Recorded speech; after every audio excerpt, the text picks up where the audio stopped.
আসসালামু আলাইকুম। একটি শিশু স্বাভাবিক সুস্থভাবে সুস্থ মানসিক বিকাশের জন্য আমাদের বাবা মার গুরুত্ব কিন্তু অনেক বেশি। বাবা মার আচরণ শিশুর সামনে আমরা কীরকম প্রকাশ করছি সেটি কিন্তু আসলে খুবই গুরুত্বপূর্ণ। আমরা কি শিশুর ভুল বেশি ধরছি?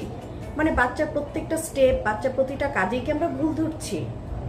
আমরা কি অন্যের সামনে আমাদের শিশুকে ছোট করে কথা বলছি যে তোমার এটা ভালো হচ্ছে না, দেখো তোমার সামনে যে বাচ্চাটা আছে সেটা কত ভালো কাজ করছে।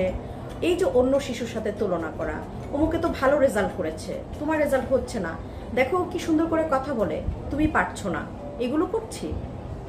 আমরা কি শিশুর মতামতের গুরুত্ব দিচ্ছি না? যেমন শিশুটি হয়তো বলছে যে মা, আমার এখন বাংলা বইটা পড়তে ইচ্ছা করছে না। না, তোমাকে এখনই বাংলাটাই পড়তে হবে, বাংলাটাই তোমাকে আগে শেষ করতে হবে, আমি যেটা বলছি সেটাই তোমাকে করতে হবে, আমি তোমার মা, তুমি তো আমার মা নও।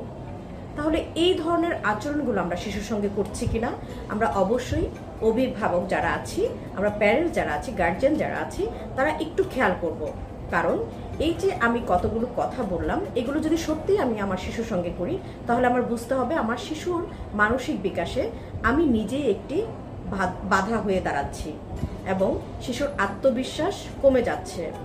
শিশু সব সময় হীনমন্যতায় ভুগছে।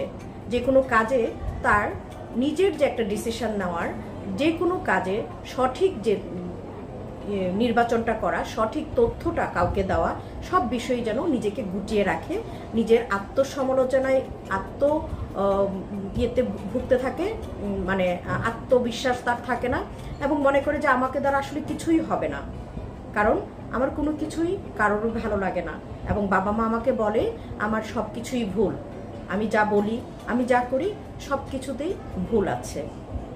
ধন্যবাদ।